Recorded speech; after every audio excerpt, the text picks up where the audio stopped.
السلام علیکم دوستو، welcome to my Arabic learning channel انگریبک۔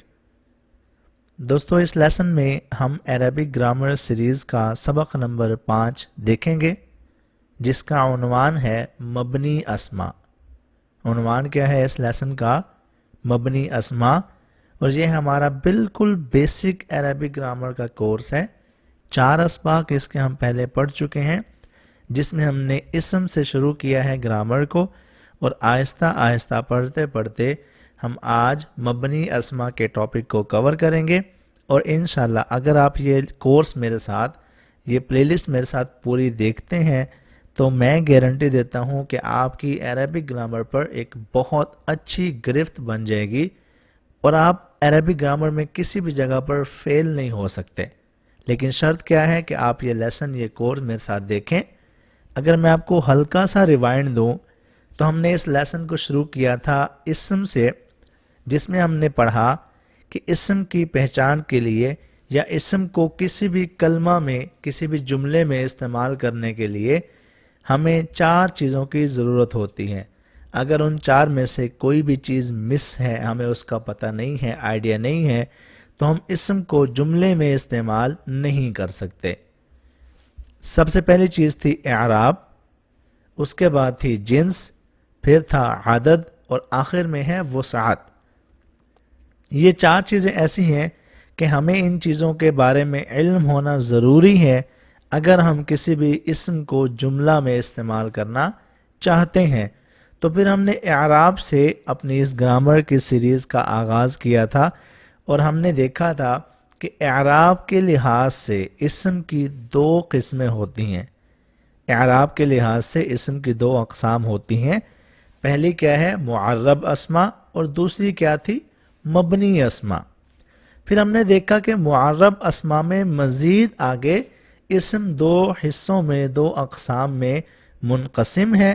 پہلی کیا تھی؟ منصرف اسما، اور دوسری تھی غیر منصرف اسما۔ ہم نے اپنے پچھلے 4 اسباق میں اعراب کے لحاظ سے معرب اسما دیکھے، پھر معرب میں سے منصرف اور غیر منصرف اسما ہم پیچھے اپنے کور کر کے آ چکے ہیں۔ اگر آپ کے وہ اسباق، وہ لیسنز مس ہو گئے ہیں، تو میں آئی بٹن اور پلے لسٹ میں اور یوٹیوب کے کمنٹ سیکشن میں ان تمام کے لنکس ڈال دوں گا، تاکہ آپ آسانی سے ان اسباق کو دیکھ سکیں۔ اور آج ہم اس اعراب کے سیکشن کے آخری حصہ کو، آخری سبق کو پڑھیں گے، جو کہ ہے مبنی اسما پر مشتمل۔ سب سے پہلے ہم جانتے ہیں مبنی اسما کی ڈیفینیشن، یعنی کہ ان کی تعریف کیا ہوتی ہے۔ یہ وہ اسم ہوتے ہیں جو اعراب کی تینوں حالتوں میں ایک ہی شکل اختیار کرتے ہیں۔ مبنی اسما کون سے ہوتے ہیں؟ یہ وہ اسما ہوتے ہیں جو کہ اعراب کی تینوں حالتوں میں اپنی شکل کو تبدیل نہیں کرتے۔ جو لفظ ہوتا ہے، جو اسم ہوتا ہے، وہ حالت رفع، حالت نصب اور حالت جر، تینوں حالتوں میں وہ اسم ویسا کا ویسا ہی رہتا ہے، اس کی شکل میں کوئی تبدیلی نہیں آتی۔ ٹھیک ہے؟ اب اسم کی جو اعرابی حالت ہوتی ہے وہ 3 طرح سے ہو سکتی ہے، یا تو وہ حالت رفع میں ہوگا، یا وہ حالت نصب میں ہوگا، یا پھر وہ حالت جر میں ہوگا۔ ٹھیک ہے؟ حالت رفع مطلب اسم کے آخری حرف پر پیش ہوگی، نصب مطلب اسم کے آخری حرف پر زبر ہوگی، اور جر مطلب کہ اسم کے آخری لفظ پر حرف پر زیر ہوگی۔ رفع، نصب اور جر، یہ تینوں چیزیں کلیئر ہوگی آپ کو۔ تو اب ہم مبنی اسما کی جو ڈیفینیشن ہے، اس کے لحاظ سے اس کو ہم دیکھتے ہیں۔ ایک لفظ ہمارے پاس جو کہ اسماء اشارہ میں یہ آتا ہے، ھذا، یہ لفظ ہے۔ اب اگر آپ اس کو دیکھیں تو لفظ ھذا یہ مبنی اسم ہے، اور مبنی اسم ہونے کی وجہ سے آپ اس کی جو اعرابی حالت ہے وہ تبدیل نہیں کر سکتے۔ یہ اپنی جو اس کی اوریجنل فارم ہے، جو اس کی اوریجنل حالت ہے، یہ اسی میں رہے گا۔ حالت رفع، نصب اور جر میں اس کی جو شکل ہے وہ تبدیل نہیں ہوگی، یہ ویسا کا ویسا ہی رہے گا، جس کا مطلب کیا ہوا کہ یہ مبنی اسم ہے۔ اس کے بعد آپ کو اگر مزید اگزامپل دوں تو لفظ ھذہ، اب یہ ھذہ یہ بھی مبنی اسم ہے، اور تینوں حالتوں میں اس کی حالت सेम रहेगी, बदलेगी नहीं। अगर बदल जाए तो ये या फिर मुनसरिफ होगा या गैर मुनसरिफ होगा या ये मुअर्रब होगा। मुअर्रब में से कोई भी एक किस्म, ये एक इसम बन सकता है, वो एक अलग बहस है।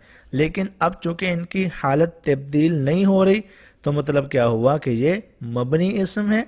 उसके बाद एक और लफ्ज़ है, एक और इसम है, ज़ालिक ज़ालिक ज़ालिक, ये भी मतलब कि इसकी भी हालत तब्दील नहीं हो रही है, तो मतलब क्या हुआ कि ये भी मबनी इसम है। अब मबनी इसम की आपको जो डेफिनेशन है वो क्लियर हो गई है। अगर आप इसको भूलने का खदशा रखते हैं तो आप इनको साथ साथ बेशक नोट करते जाए अपनी कॉपी में, ताकि आपके पास अपने नोट्स भी बन जाएं। अगर आपके पास अपने नोट्स नहीं है तो आप व्हाट्सएप पे मैसेज कर दें हमें, हम आपको इस लेसन की PDF भी दे देंगे। फिर आगे चलें तो अब मबनी अस्मा की पहचान हमने किस तरह करनी होती है, उसके लिए सिर्फ 2 निशानियाँ हमने जहन में रखनी है। वो 2 निशानियाँ क्या हैं? एक तो निशानी उसकी डेफिनेशन ही हमें बता रही है, और दूसरी क्या है कि उनकी जो तादाद है वो 2% होगी। हालत रफ़ा, नसब और हालत जर, तीनों हालतों में इनकी शक्ल एक जैसी होगी। ये हम अभी डेफिनेशन में पढ़ के आए हैं कि मबनी इसम वो होता है जो अपनी एराबी हालत को तब्दील ना करे। रफ़ा, नसब और जर तीनों में ये वैसा का वैसा ही रहे तो वो मबनी इसम होता है।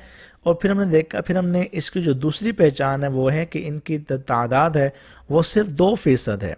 ये अस्मा सिर्फ 2% एग्जिस्ट करते हैं, ये ज़्यादा नहीं है, ये बहुत थोड़े हैं, तादाद में बहुत थोड़े हैं। अब अगर हम बात करें कुल अस्मा को, अगर हम 100% लें, यानी कि अगर हमारे पास अस्मा जो हैं वो तमाम इक़साम के 100% हैं, तो उसमें से जो गैर मुनसरिफ हैं वो 85% हैं, और जो मुनसरिफ हैं वो 13% हैं, और जो मबनी हैं वो 2% हैं सिर्फ। ठीक है, मबनी अस्मा सिर्फ और सिर्फ 2% तादाद में एग्जिस्ट करते हैं, और बस यहाँ पर ख़त्म।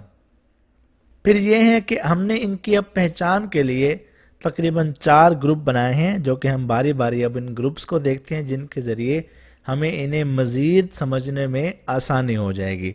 सबसे पहले अस्माए मौसूला। अस्माए मौसूला यानी कि कंजंक्शनल नाउन्स। कंजंक्शनल नाउन्स ये वो होते हैं जो कि मबनी अस्मा में इनकी कैटेगरी आती है। ये मबनी अस्मा होते हैं जैसे कि अल्लज़ी, अल्लज़ीना, अल्लती। ये तीनों अल्फाज कुरान पाक में बारहा इस्तेमाल हुए हैं और हमने उनकी एग्जांपल यहाँ पर इस्तेमाल की है। अल्लज़ी का मतलब क्या होता है? वो जो या जिसने। अल्लज़ीना इसका मतलब होता है वो सब। अल्लती वो जो या फिर जिसका। ठीक है, जिसका। अल्लज़ी वो जो या जिसने, अल्लती वो जो या जिसका। अब ये जब भी हमारे पास लफ्ज़ आ जाएगा अल्लज़ी, अल्लज़ीना, अल्लती, ये जो अस्मा हैं ये मबनी अस्मा हैं और ये तीनों हालतों में अपनी हालत को तब्दील नहीं करेंगे, ये ऐसे के ऐसे ही रहेंगे। जैसे कि अल्लज़ी हालत रफ़ा, अल्लज़ी हालत नसब, अल्लज़ी हालत जर, तीनों में लफ्ज़ वैसा का वैसा रहा तो मतलब क्या हुआ कि ये लफ्ज़ अल्लज़ी ये मबनी इस्म है, मबनी इस्म है। अल्लज़ीना, अल्लज़ीना, अल्लज़ीना, कोई तब्दील नहीं है तो मतलब क्या हुआ कि ये भी मबनी इस्म है।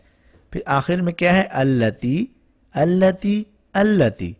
अब ये भी तब्दील नहीं हो रहा है तो इसका मतलब क्या हुआ कि ये भी मबनी इस्म है, कोई तब्दीली इसकी शक्ल में नहीं आ रही है।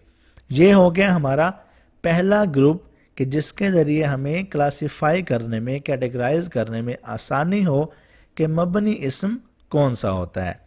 फिर दूसरी जो हमारे पास आती है कैटेगरी यानी कि ग्रुप जो आता है वो है अस्माए इशारा यानी कि डेमोन्स्ट्रेटिव नाउन्स, जिनकी हम ऊपर पीछे एग्जाम्पल पढ़ के आए हैं।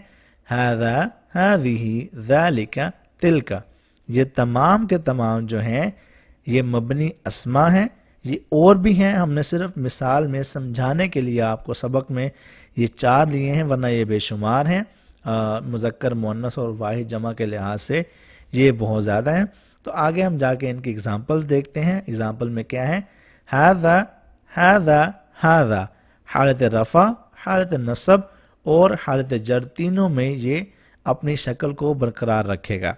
फिर हादिही, हादिही, हादिही ये भी अपनी हालत को बरकरार रखेगा, ज़ालिका ज़ालिका ज़ालिका कोई तब्दीली नहीं है इसकी हालत में, तिल्का तिल्का तिल्का इसकी हालत में भी कोई तब्दीली नहीं है, जिसका मतलब क्या हुआ कि ये भी मबनी अस्मा की कैटेगरी में आते हैं। यहाँ हमारे पास दो ग्रुप कवर हो गए, पहला था अस्माए मौसूला, ठीक है, ये अस्माए मौसूला वाला, और दूसरा है अस्माए इशारा वाला, ठीक है, ये दोनों ग्रुप हमारे पास कवर हो गए। अब हम आगे चलते हैं तीसरे ग्रुप की तरफ, जो कि है प्रोनाउन यानी कि ज़मायर का।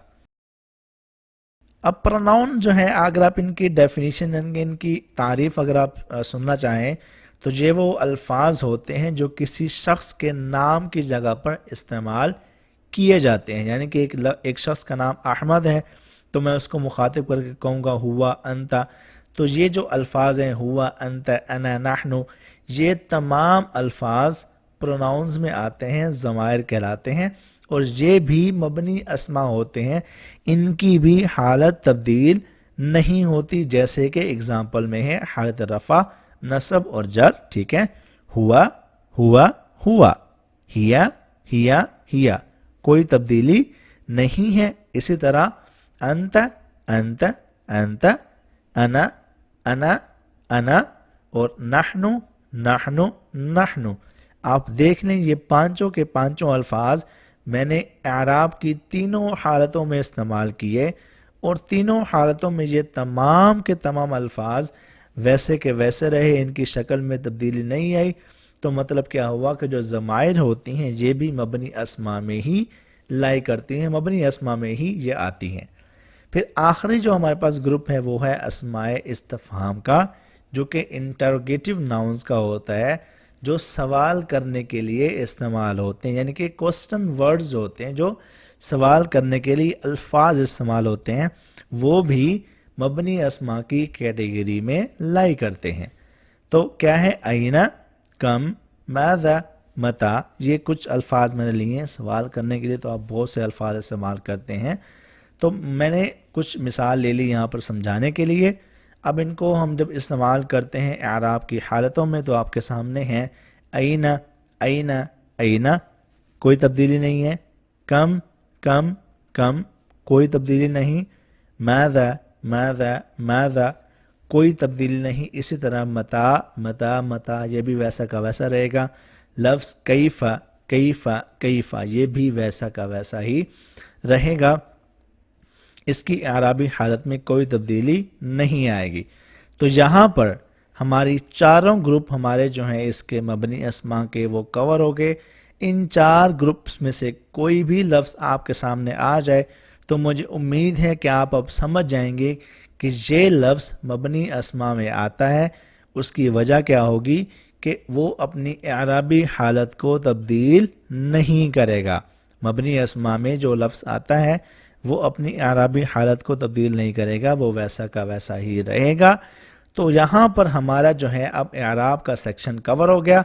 अब हमें इंशाल्लाह जो अपना अगला लेसन होगा उसमें हम इस्म की जो पहचान है, यानी कि जिन्स के लिहाज से, आराब के लिहाज से जो पहचान थी वो हमने अपने इन 5 असबाक में से कवर कर ली है। अब आगे इंशाल्लाह जो हमारा अगला लेसन आएगा इस कोर्स का, यानी कि लेसन नंबर 6 जो होगा, उसमें हम जिन्स को शुरू करेंगे और जिन्स के लिहाज से इस्म को पहचानेंगे, इस्म को इस्तेमाल करेंगे और समझेंगे कि जिन्स का क्या किरदार होता है, किस तरह से जिन्स के लिहाज से इस्म को पहचानते हैं। तो अभी के लिए आप सबका बहुत शुक्रिया लेसन देखने के लिए। इंशाल्लाह आपसे मिलेंगे अगली वीडियो में। अपना बहुत सारा ख्याल रखिएगा। अल्लाह हाफिज़।